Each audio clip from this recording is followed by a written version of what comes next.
This episode of The Edge is brought to you by Audible.com, offering more than 180,000 titles for smartphone, tablet, and desktop. To get a free audiobook of your choice and help Trek.fm at the same time, visit audibletrial.com/trekfm. And also by Enterprise in Space, an international program of the nonprofit National Space Society. Find out how you can help science and education and become a virtual crew member aboard the NSS Enterprise Orbiter by visiting enterpriseinspace.org. And if you want to join the conversation and share your thoughts on this episode, join the Babel Conference, our listeners group on Facebook. Just type BABEL into the Facebook search field. We look forward to seeing you there.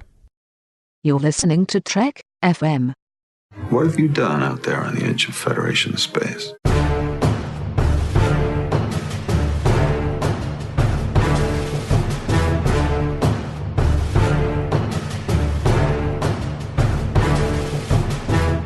Hello and welcome to Tracks from the Edge, Trek FM show in which we provide audio commentary for new episodes of Star Trek. I'm Mike.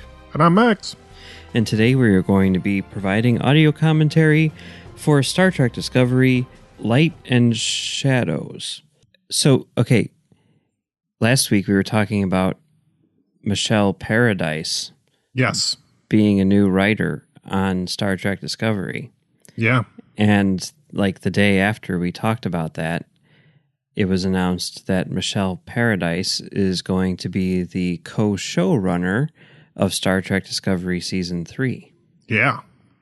So that's kind of cool.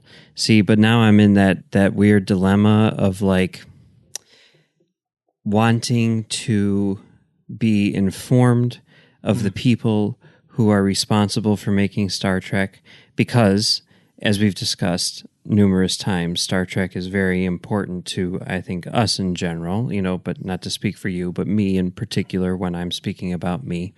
And I want to know who's responsible for adding the next chapter to the mythology that I hold most dear. Yeah. Right? And yet, at the same time, I have that nerd thing and that sort of like, Schindler thing where I can't just say like, let me watch season 3, episode 7 of this Vampire Diaries spinoff.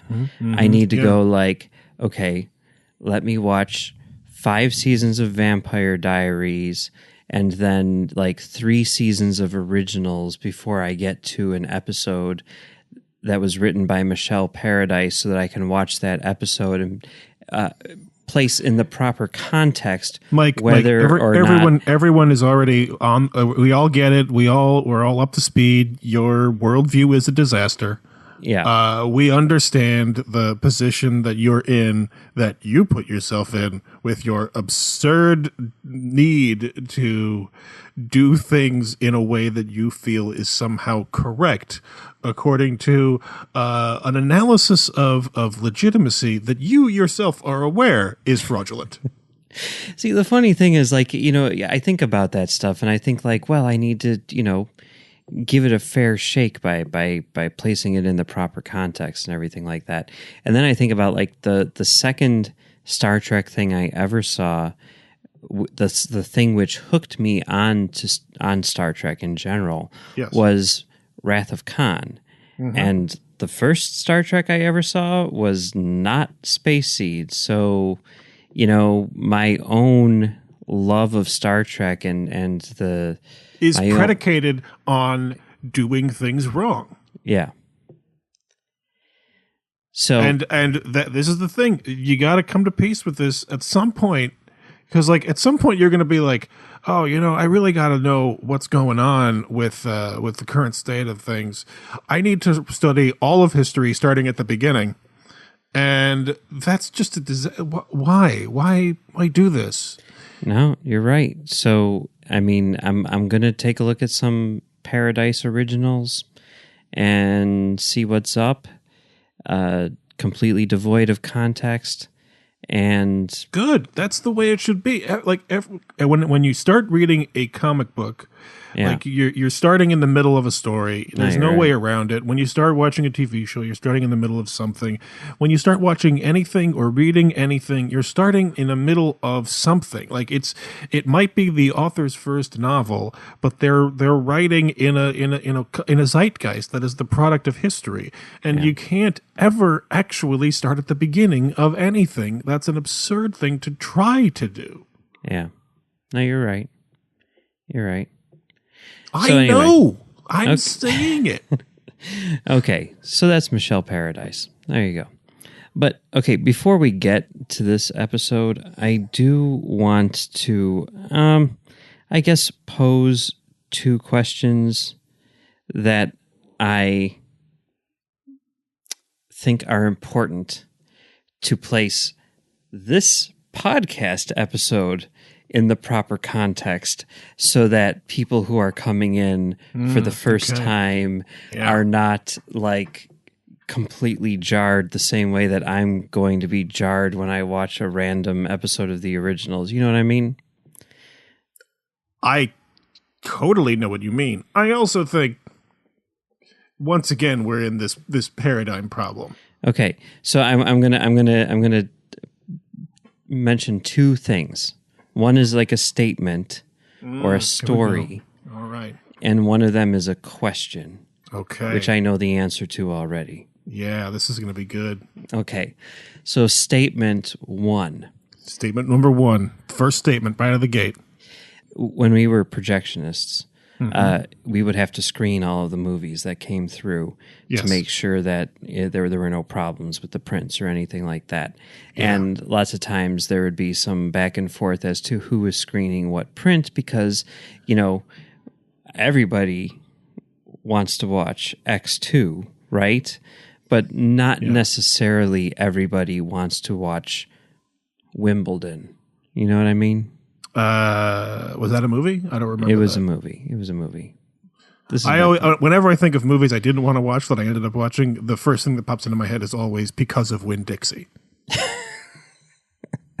It happens, right?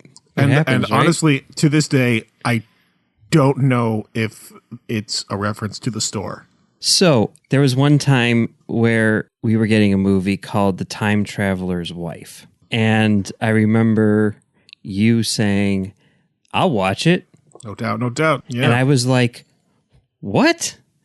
Yeah. Why? Mm-hmm. Not because I had anything against The Time Traveler's Wife, but because that seemed to be the exact opposite of anything that you would ever want to watch. You're not a fan of that, of relationship dramas or anything like that. It's like generally speaking, yeah. Yeah. So when you said that, I was like, why? And you said, it's got time travel in it. Yep, that's right. And I'm like, okay, I guess that kind of makes sense.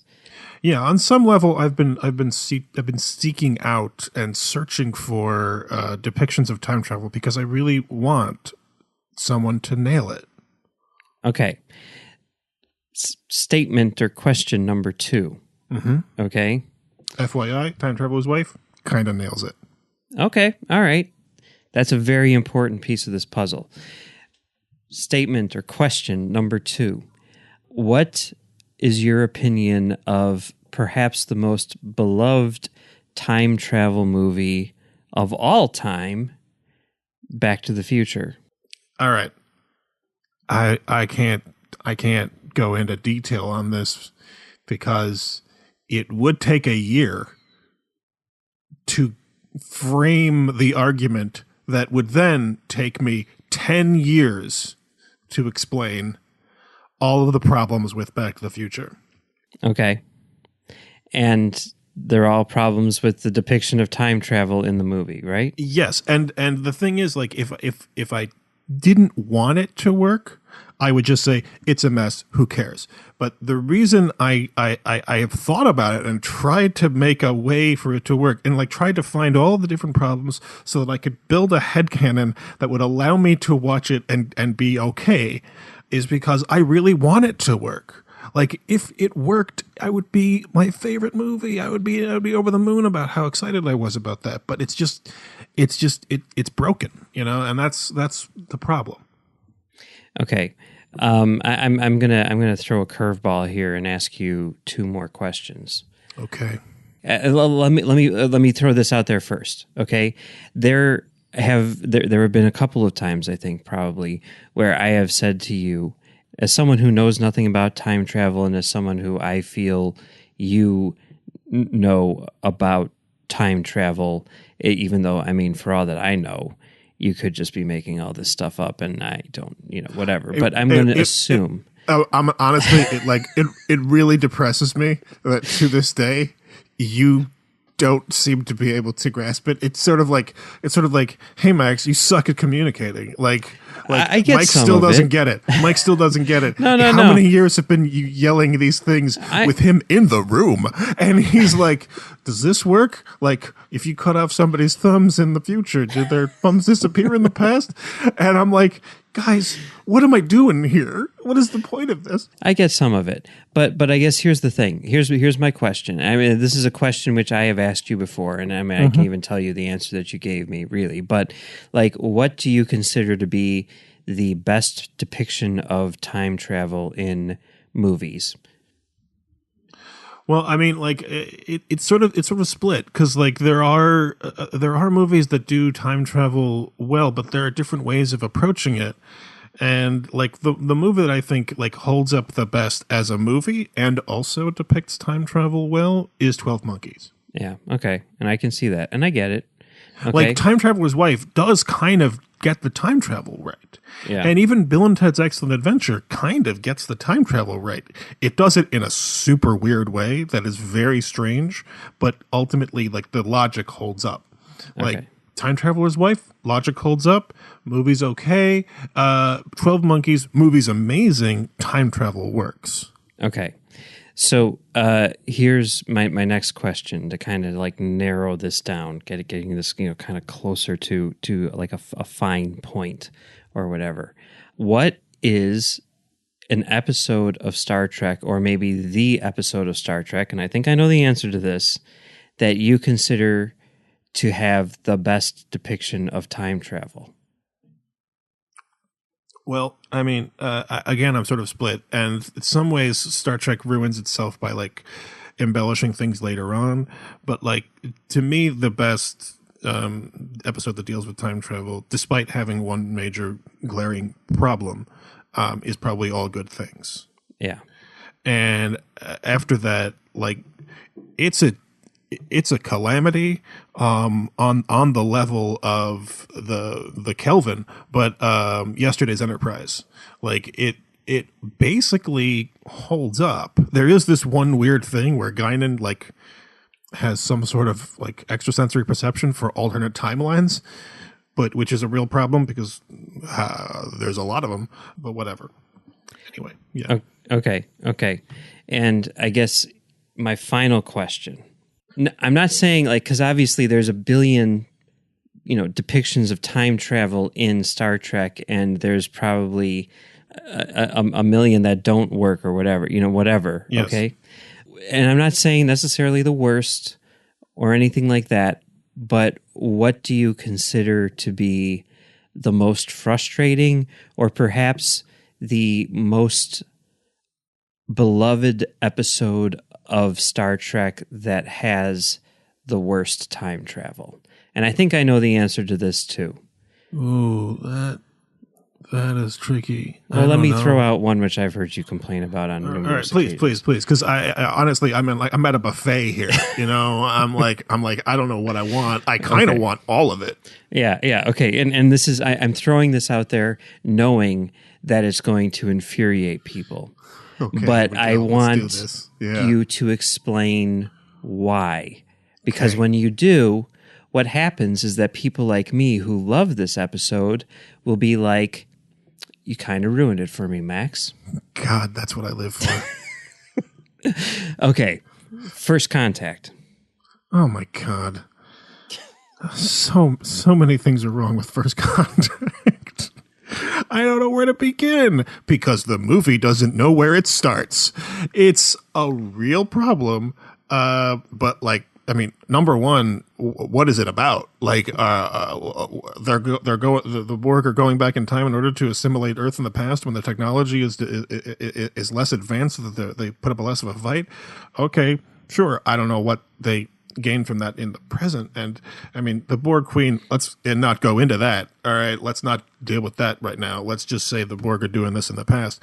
And then they follow the Borg back into the past. But here's the thing. How do they follow the Borg back into the past? Because they're changing the present timeline. So they're changing the future, and the Enterprise is somehow protected from it because of a temporal wake that the Borg are creating when they go in their time warp thing. And so... Okay, this is a nice little teaser for my upcoming Back to the Future episode where I scream about Back to the Future. But like that doesn't make any sense. They're changing the present, so they were able to observe the planet after it's been assimilated by the Borg in the past, and so they go back in time to prevent that. But here's the thing: they also create the past, so they're trying to preserve the past. And in the process, they create it. But here's the thing. The Borg are creating that temporal wake that the Enterprise is then following. So the Enterprise is following the Borg along this path into the past. So if whatever the Borg are going to do in the past, the Enterprise is a part of it. So the future's already set. The Borg already won. The Enterprise can't change that. Why is the Enterprise seeing a different future than the one that they preserve by going back into the past? It doesn't make any sense that they would be seeing a different future unless every few inches forward you're seeing a different iteration of this present day timeline, because it's the temporal wake. Whatever, it's nonsense. It's a magical field that wraps the Borg, and a magical field that says, oh, whatever, time doesn't affect the Borg now. How long can I go on this? How long should I go? Cut you off there. But what I find to be super fascinating about that is that both All Good Things and First Contact, let's just say for the sake of simplicity, your favorite and least favorite portrayals of time travel in Star Trek were both written by the same team of Ron Moore and Brandon Braga. It's kind of an interesting thing. The only reason why I bring all of that up is because I know that we are going into an episode in which we are going to be talking about time travel. And I know that there are many people out there who are like, why do you guys always complain about things? And I don't know what your opinion of the time travel in this episode is, because I don't know, as we've stated, how time travel works. So this is going to be a learning experience for everyone, and I'm looking forward to it.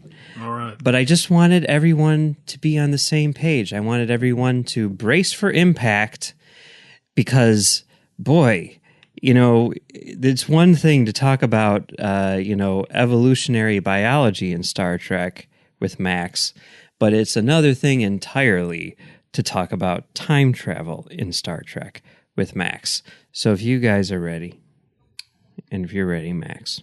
You guys. Yes, I'm ready. We're going to start this up right after the CBS logo cuts to black, about 8 seconds in on the American version. And if everyone is all synced up. Everyone? All right. We will start this up in 3, 2, 1, start. Okay. So previously on, and once again for the millionth time, these are not necessary. But it's weird because this isn't really a previously on. This is like it's almost like a Quantum Leap previously on, where it's like personal log. Yeah. And you know what it reminded me of? Oh God, Quantum Leap's time travel. Oh God, all right, let's not go there yet. Let's go there now. What this reminded me of is the episode of Alias that aired right after the Super Bowl, the one that like completely turned everything on its head, Hold on a second. Oh, this will work. It's the sound of my eyes rolling. It didn't read in the audio. Okay. All right. What I'm saying is that it was clearly designed for a first-time audience, right? It was designed as the jumping on point for all those people who are not willing to, watch it, at that point, probably like 30 episodes of Alias prior to, the Super Bowl. And I feel like this, in a lot of ways, is doing the same thing, because even though it is on a streaming service and even though people can watch whatever they want, they know that people will know that this is the Spock episode, and they want it to be as, in a sense, self-contained, or at least as good of a jumping on point as something can be. Either that, or they're just trying something new in place of the previously on, whatever, one of the two. No, I'm inclined to agree. That makes sense to me. I assume that they're thinking that a lot of people are going to tune in because Spock shows up in this episode. Yeah. And I don't know if that's true. No, I mean, it's weird because I don't really think that it's true. It's not like this is airing after the Super Bowl, Yeah. But, I mean, like, I don't think.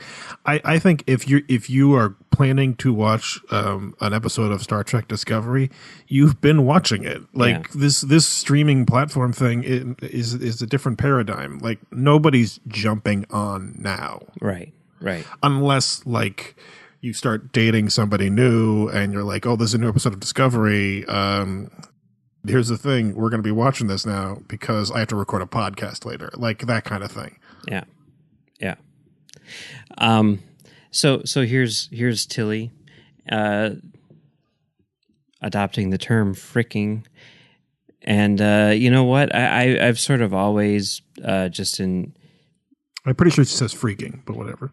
Okay, I thought it was fricking, but whatever. I've always sort of adopted fracking as the replacement for the F word when I'm dealing with, I don't know, people who don't want to hear it or something, or when I'm on Trek FM podcasts, one or the other. Okay. Oh yeah. But what other words do you not say? I'll tell you after we're done recording. But all right, some juicy stuff. That's for the Patreon people. If anyone wants to know what words I would say when I'm not on Trek FM, go to filmdamagepod.com, because we say all those words over there all the time. So anyway. And strangely, for some reason, I do it less. Yeah. So anyway, not sure what's up with that. Anyway, my point being that after seeing Tilly use the word fricking, or is it freaking, in this episode, I think that I'm going to change my vocabulary. Oh, you're not going to say frack anymore? No, I think I'm going to go with the Tilly. Oh boy, that's wow! This is a dark day for the stalwarts of the frack integration into our lexicon. Yeah. I was thinking about this. With this scene in particular, which I think is like some of Tilly's best dialogue and sort of the most fun that we've seen Tilly. And I find this turbolift thing kind of freaking me out because it's like gigantic cavernous space where turbolifts are sliding around, and it's like, where is that space? Yeah, it's really weird because also like it's turning corners which seem to be like on certain axes that would, I don't know, unless they have like each turbolift has its own gravity thing. I don't know. It seems a little weird, but anyway, it's kind of cool. It's cool to see that, that side of things. We haven't seen that before. I assume that the exterior is holding the interior on like a kind of gyroscopic platform, so that within it, it's actually rotating on the same axis as the artificial gravity that the ship has. Yeah. So we're only seeing the exterior of the shell that has the track that allows it to slide through the... Anyway, that's a different podcast. Yeah. So anyway, but my point with Tilly being like, thinking about this today, I was like, boy, there has never been a character in Star Trek which I have responded to the way that I have responded to Tilly. Like, Linus aside, I am fairly certain that she is my favorite character in the history of Star Trek. So Take that as you will. No, I get it. I mean, I would say I'm pretty much the same. I think she's amazing. Yeah. So a couple new names in this opening credit sequence: Dan Dworkin and Jay Beatty. They are I listed here, I think, as consulting producers, which is usually a credit given to people, as I understand it, on the writing staff who maybe are like, it's like sort of like outside the normal hierarchy of the writing staff, whether it's people who haven't, it's a weird credit. It's a weird credit that, they just give to people for like special circumstances, like special guest star, that kind of thing. That's the impression that I get. Anyway, they're the guys who created the new Scream TV show on HBO or MTV, whatever it is. MTV. I watched season 1 of that. Yeah, I really want to see it. Is it good? Tough call. Okay. And then the other name in there, which is new, is James Duff as executive producer, who I know we've talked about somewhere on some podcast, but he created like The Closer and the sequel to The Closer. And he... Recloser? No. Opener? No, is like I forget what it was called. The Locker. No. It was basically... like the closer, the titular closer left the show and was replaced with President Roslin. Yep. And like the rest of the cast basically remained. Weird crossover episode. It's called like Major Crimes. That's what it's called. Anyway, he created those two shows. And he also wrote an episode of Enterprise in season 1. He did that one, was it called like Fortunate Son or something like that? The Creedence episode? The episode where they go back in time and they meet Creedence Clearwater Revival? That's the one, yeah. Why didn't that happen, guys? Come on. You're missing out. Star Trek could do so many cool things. Yep. Well, hey, I mean, it still can. And he is also, it sounds like from all accounts that he was kind of like brought in as in sort of like a, I don't know, second in command role when Kurtzman took over the staff after Berg and Harberts left. And you'll notice that Berg and Harberts' names are not in the credits at this point. So he was, I think, kind of like the Band-Aid showrunner until the season ended, and now he has moved on to what some people are speculating, and I guess it just kind of makes sense, is the showrunner role on the Picard show. Whereas obviously, as we just mentioned, Michelle Paradise is taking over. I mean, they say that she's co-show running with Kurtzman. I have a feeling that's like one of those, like... You know what I mean? Like, she's co-show running with Kurtzman, whereas Kurtzman's like, yeah, I totally think you should do that. You know what I mean? No, I know what you mean. I mean, I think that's a pretty standard thing to do. And like, it's not just Hollywood. I mean, most trades do this a lot. Like there's a senior and a junior, and usually the junior is the one doing all the work, but having a senior there on hand is actually really helpful and a very positive thing to do most of the time. So the idea of co-show running with somebody who's done it a bunch and somebody who hasn't done it a bunch but probably is able to do it, it's a good system. Yeah. So, I don't know.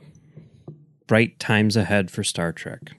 Such bright times, guys. Get excited about all of the shows. Yep.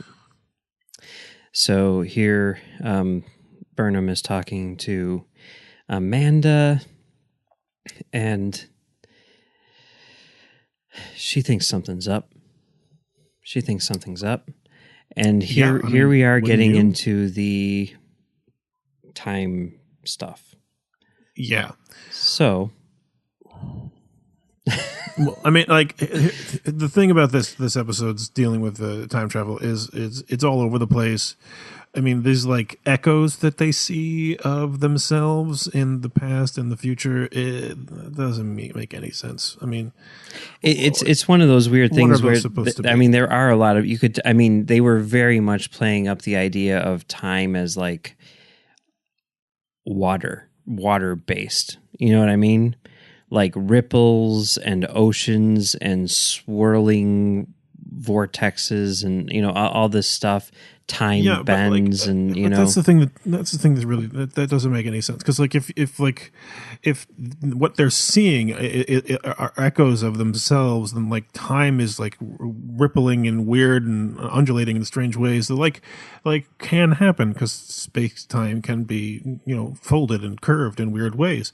So like if they're seeing these things, then these things are happening on a pretty big scale, and like it doesn't take much to kill someone. Like if your top half, like for a fraction of a second, it goes a slower or faster in time while you're walking, your parts don't line up when they sync up again, and all of your blood shoots out of your body. Like, so like what the heck is going on with this time disruption nonsense? It doesn't work. You can't see temporal disruptions.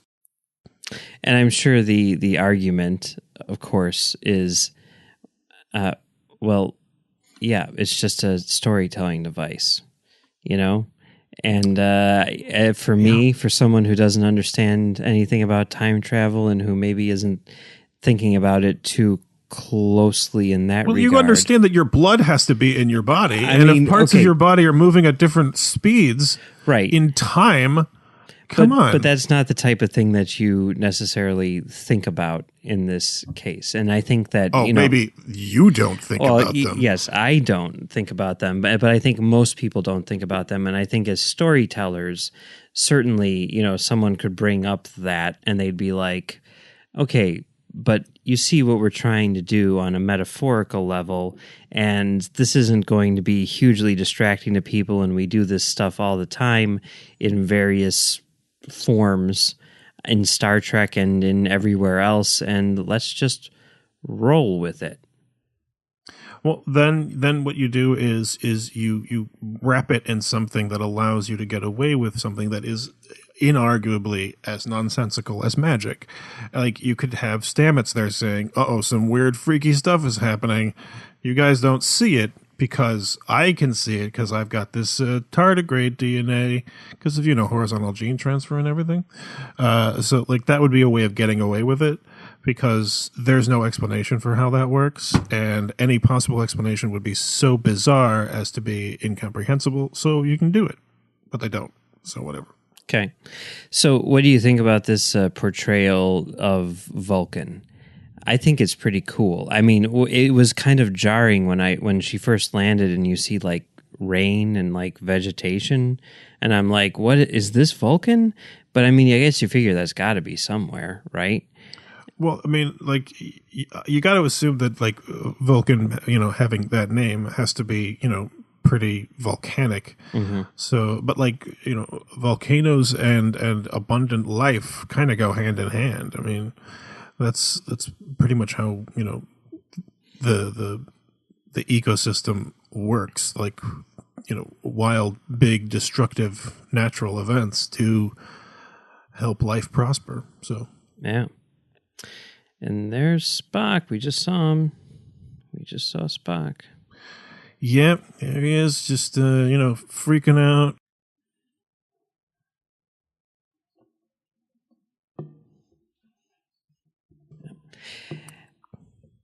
And one of the interesting things about this portrayal, and something which a lot of people have been talking about and a lot of people have been, responding to, is the idea that,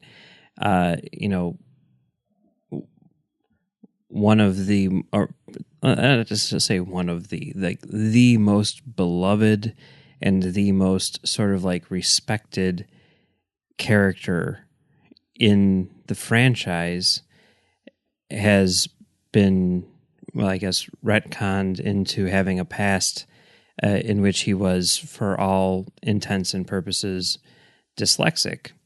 Has a learning disability, as they say in this thing. And a lot of people have been talking about how much that means to them, as whether they themselves have learning disabilities or they, know people with learning disabilities, and just that how inspiring they find that to be. And I can definitely see that, and I think that it's really kind of cool that they did that, for whatever that's worth. Sure. I mean, I don't have any problems with it. It seems like a perfectly reasonable thing to do. I mean, like, in a lot of ways, Spock has always been kind of a confusing, like, paradox of a character because of his adherence to the Vulcan way of things, but always doing very human and emotional things. Mm-hmm.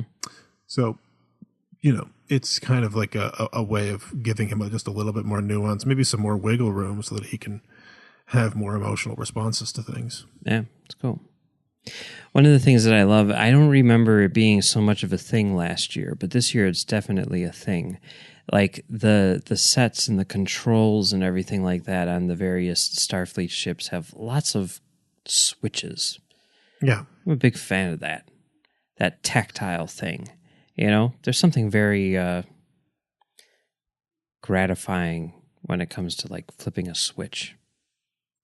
I mean, I think that it's from a certain point of view, it makes sense. But like the idea of these people using devices that have so much hardware built into it, it doesn't really seem to work. Because these things are modular, they're plug and play. These switches don't really make sense because if you upgrade the thing, then all the switches have to be changed and all the wiring to the switches. It's just kind of silly. But it has to be in some ways consistent with the original series, which they were still operating on the like hardware model before like they really understood how like an advanced technology would work, which would be mostly software based, but whatever. Yeah, I mean, that's something that the Akudas clearly called decades in advance. We finally caught up to their vision of the future with Next Generation, and it is kind of weird to see it sort of go backwards with this, but I guess that's just kind of the nature of the beast. But also, at least they do it in sort of a cool kind of like retro-futuristic way, which I like. Yeah, you can justify it. You can justify it if you really want to, and I have. I mean, like it's a choice made by the engineers because the having a tactile like interface is better for interaction when you're not looking. Like it's really hard to find the right button when everything is the smooth texture on like a touchscreen device. But having a switch really helps because you don't need to be looking at what you're holding. Mm-hmm.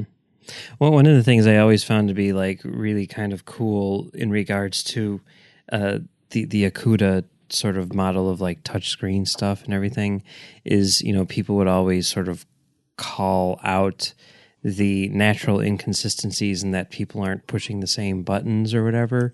Like, yep. Oh, he touches that part of the screen to fire phasers in that episode, but then he touches that part of the screen to fire phasers in another episode. And the thing that like the Akudas would always say is like they can totally configure their consoles to be whatever they want them to be. They all have their personal profiles. And it's like, duh. And now we see that everywhere, right? Yeah. Everybody does that.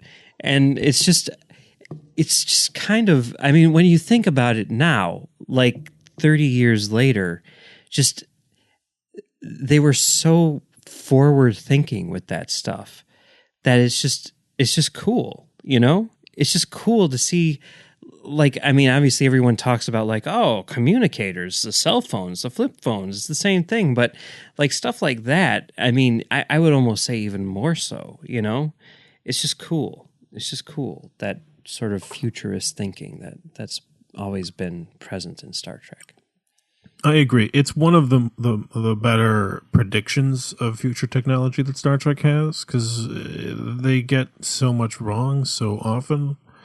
But they get the everyday stuff right. Yeah, they weirdly seem to get like the way people interact with technology right a lot more than the technology itself. Yeah. Yeah. Which is in many ways a lot harder. I mean, like, nobody called the internet. Right. That kind of came out of nowhere, but some people figured out how we would work with it before then. Yeah. You know, and Yeah. there was a proto cyberspace. Well, cyberpunk fiction really pretty much called all that. If I'm not mistaken, the first reference to Spock reading Alice in Wonderland or Through the Looking Glass, whatever it is, was in the animated series, correct? Am I right in that? Pretty sure. I'm inclined to think that you're right because I haven't watched the animated series in a long time. I just re-listened to Yesteryear for the first time the other day while I was walking, in a long time anyway. Interesting. Anyway. Yeah. These weird head things in the background, they remind me of in our hometown, Oak Park, Illinois. There's like these train tracks with these like underpasses that are all concrete and they're all like cracked and falling apart. And they, if you look closely, you can find little hidden clay faces stuck all over them in the cracks. It's like one of those weird things that our hometown does because our hometown is weird, you know? Yeah. We buried a bunch of people in those bridges. I don't think that's necessarily what was going on, but you never know. I mean, pretty sure. Okay. Pretty sure. All right. It's fair. That's why to this day it is haunted. Okay. All right. So we're doing the Spock is freaking out thing. So he's got this it's Beautiful Mind, it's number 23, it's Pi, it's Goldblum in any movie. It's kind of annoying that we keep going to this well dramatically in most fiction. Mm-hmm. Yeah. So this probe that's come back to them. The Sentinel. Yes. Very, very much inspired by The Matrix, I would say. Oh, we're going with inspired? Okay. Yeah. That seems generous, but whatever. And here we are with the Section 31. So great having Section 31 around. They're a great plot device. You can get away with a lot.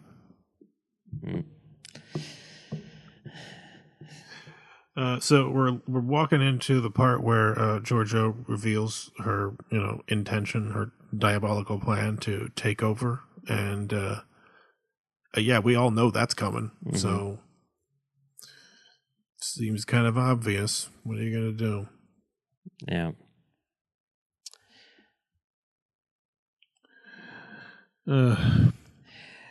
So Spock. Yep. And here we see Leland, and later on in the episode, Giorgio is like, you better be careful or else I'm going to tell Burnham your secret. And my first thought was like, oh man, how long is it going to be until we find out what that secret is? And then Giorgio says it right away. You're responsible for her parents' death. And then I was like, oh man, why'd they have to tell us that? I mean, just because it's like,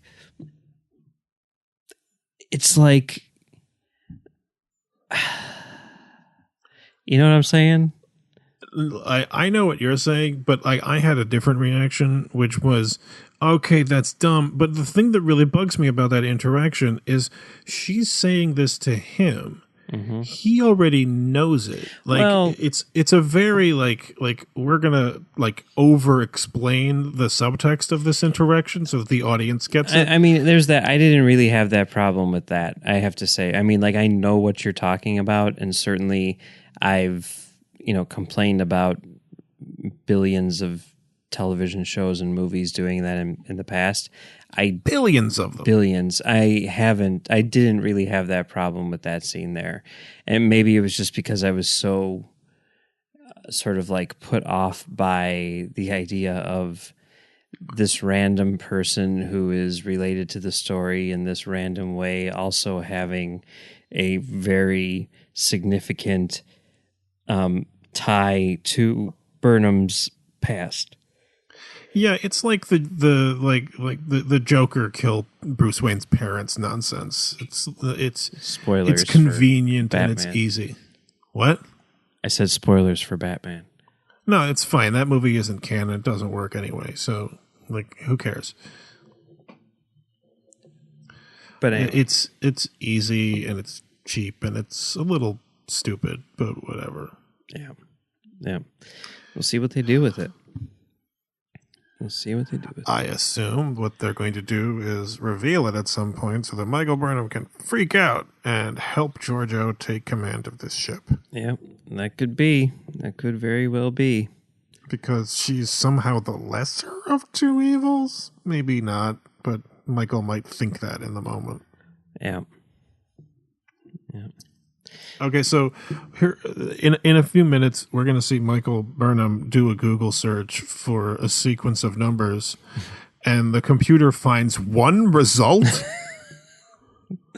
I kind of thought, like, let me do a Google search and see what I come up with by just typing in those numbers, Yeah, you come up with a lot. Hundreds of thousands of entries, and the computer finds one. Well, but I mean, maybe the computers in the future are smarter, and they're like, we know that she doesn't want the phone number of some guy who lives in Las Cruces. You know what I mean? Or like the 150,000 Ferengi credit card numbers. Like there are so many matches to a sequence of numbers that is 6 digits long. Yeah, like I'm assuming that the computer is like, this set of numbers corresponds to the planet where the cage took place. Yeah, and I've seen that episode. These 6 digits correspond to this planet where Captain Pike was. Like that's probably what you're looking for. But the computer just like says, "Here's a match," and I'm like, How hard would it be for the computer to say, "I found a lot of results, but I think this is what you're looking for." Yeah, they could have done that. Yeah. I guess it depends. I mean, you got those quality filters and stuff like that on Twitter and everything. Maybe she just had the quality filter on whatever search engine she's using turned up like really, really high, right? I don't know. I think it's a little silly, but whatever. Yeah. It's a minor a minor complaint. Not a huge thing. Not a deal breaker. Yeah. So now the Sentinel is downloading data from the shuttlecraft, and this whole thing, it seems like a very sloppy setup to another temporal civil war, like they did on Enterprise for no reason. Cold War, I believe, is what it was. Doesn't matter. I give up on like having a point of view on Enterprise because everyone still seems to think it's okay. No, not everyone, but yeah. I have to say, like, of all the mysteries that have been going on this season, like what did Burnham do to Spock in the past, and what is the Red Angel, and all this stuff. Like this mystery, like how did that probe come back all tricked out? Yeah, the probe went into the future and it came back superpowered. That's one of the more interesting, or maybe the most interesting mystery we have this season so far, I kind of think. Sure, the probe went into the future, it got upgraded, and it went back into the question past. Being like, who upgraded it and who brought it back? I mean, like, that seems like a weird thing to bring back, and all that stuff. Who's stealing this data? Why are they stealing the data? All that good stuff. I don't know. I find that to be interesting. Like I think it's a little stupid. Like they're just laying in another mystery, and they're gonna say like, oh, the future civilization that sent this back, like they're after this, and it's like, hey, whatever their plan is, there probably was a better approach than upgrading a probe that they just happen to have. I mean, come on. I mean, just speaking to the mystery thing in general, it was interesting because I saw a thing on Twitter which I thought was kind of interesting.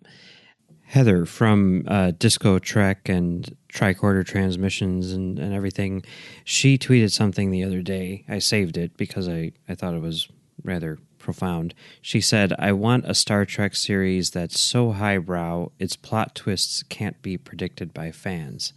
And I was thinking about that, and I was thinking, I want a Star Trek series which is so highbrow that it doesn't even have plot twists. Right?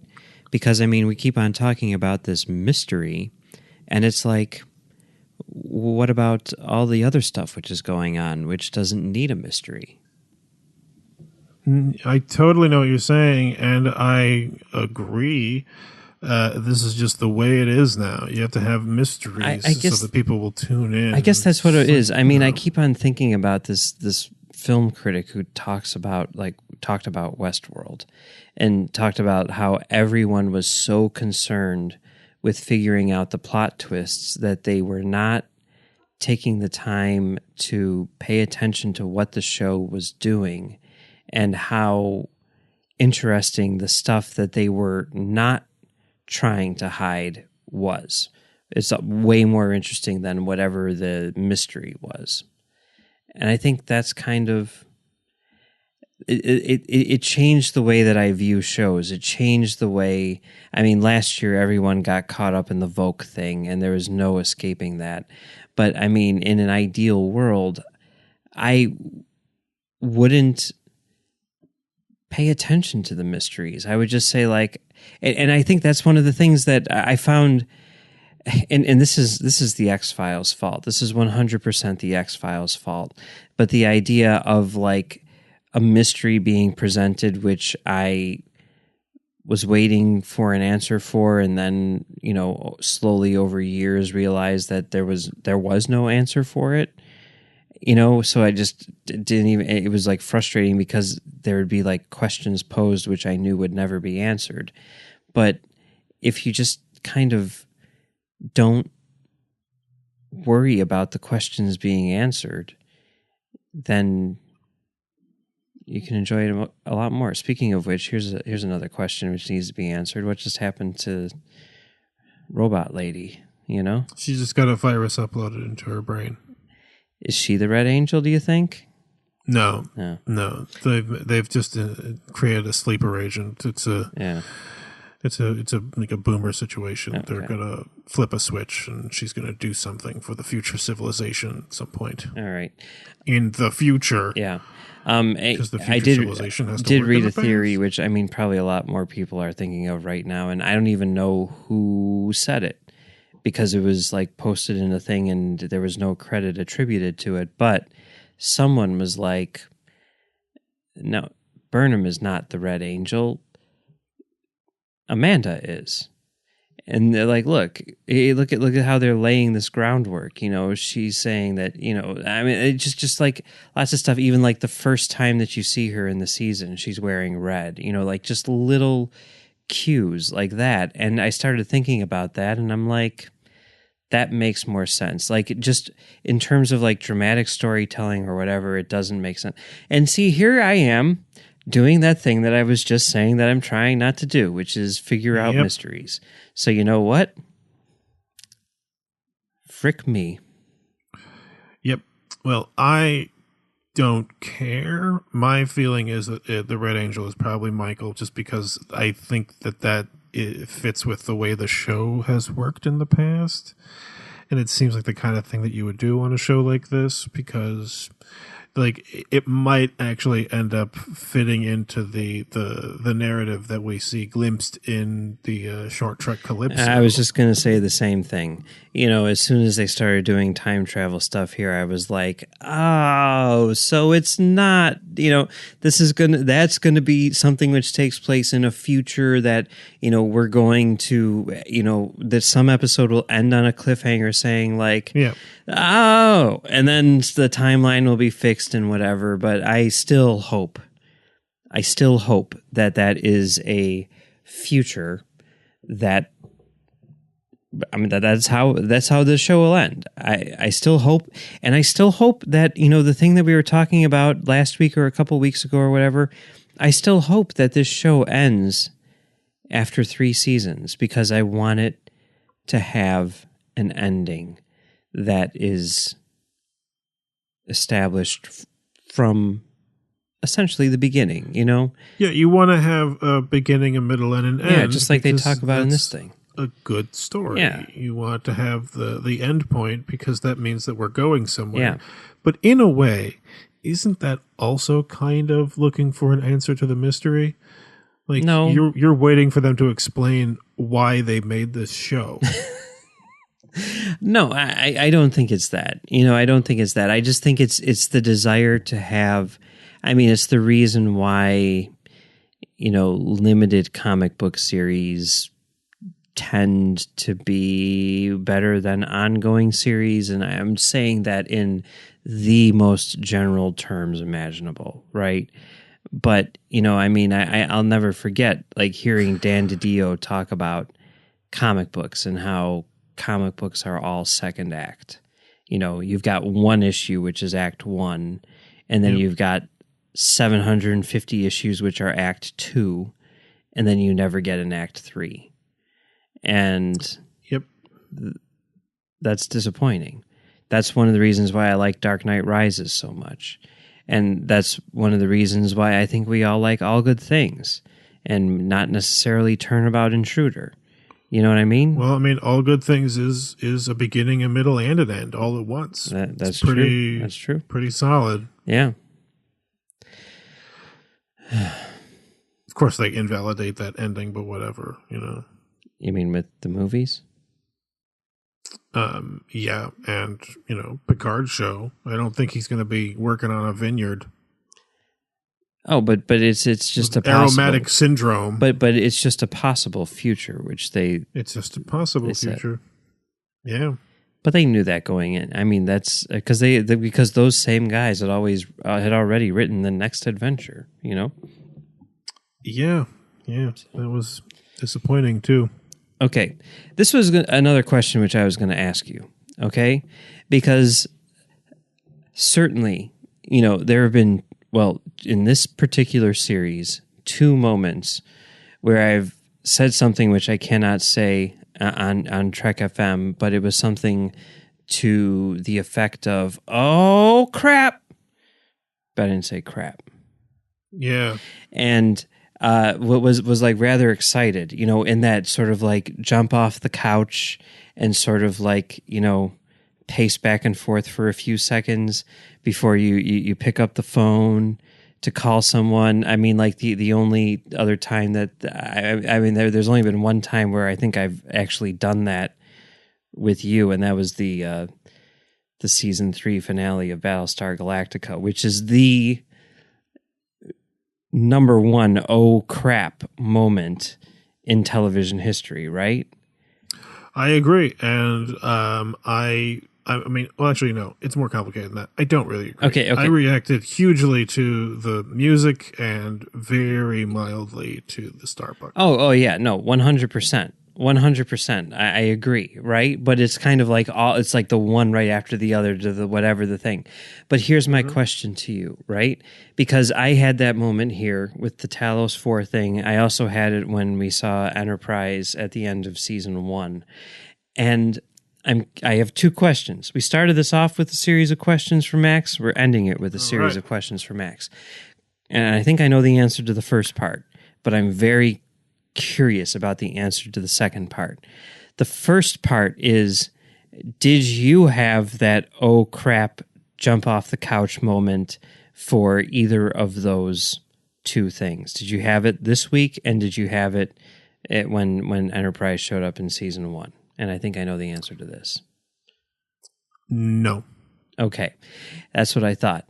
So now here's my question to you, which I think, for one thing, I'm really, really interested in, because I think that whatever the answer is going to be, I don't want to oversell it, but, Here, I can actually do this. Here's the deal. the Enterprise reveal, my reaction was this. All right, guys. Okay. And the Talos 4, my reaction was this. Guys. Okay. All right. But here's my question. Same words, different order. Here's my question. Has there ever been, and if so, what were some moments in Star Trek history where you jumped off the couch and went, "Oh crap," but didn't say crap? Best of Both Worlds, Part 1. Okay. All right. I guess that's the gold standard. Yeah. All it's the right. only one that's coming up right now that I can think of. All right. Anyway, should we wrap this up? Sure. All right. Be sure to check out our Discovery coverage throughout the week. There's Live from the Edge with Bruce and Brandy. There's Postcards from the Edge with Amy. There's the Edge main show with Patrick. And stay tuned for Notes from the Edge with Chris, which will be out sooner or later, we promise. You'll find all of these in the main feed for the Edge and in the Trek FM master feed. We'd love to hear your thoughts on Discovery. The best place to do that is the Babel Conference, our listeners group on Facebook, where Amy Nelson will collect your feedback for Postcards from the Edge. You can also find us on Twitter at TrekFM or send us an email using the contact form on our website at trek.fm/contact. Choose to send to a show and choose the Edge. We'd also like to thank our associate producers, Norman C. Lau, Tony Robinson, who, by the way, does the artwork for every episode of our show. So thank you, Tony. I really appreciate that. Thomas Puleo, Lisa Slack, Shoaib Mirza, Richard Rutledge, James Muldrow, Cornelia Reutner, Ryan Malett, and Brian Maloche. Thank you very much, everybody. We really appreciate your support. If you'd like to help us keep all of our shows going and even become an associate producer, visit patreon.com/trekfm for all the details. All right. Yeah. That's it for this week. We will be back next week with another episode of Tracks from the Edge. But until then, don't get caught on the wrong side of the tracks. Yes. Is that a good one? Nailed it. Yeah. All right. That's great. Cool. All right. Cool.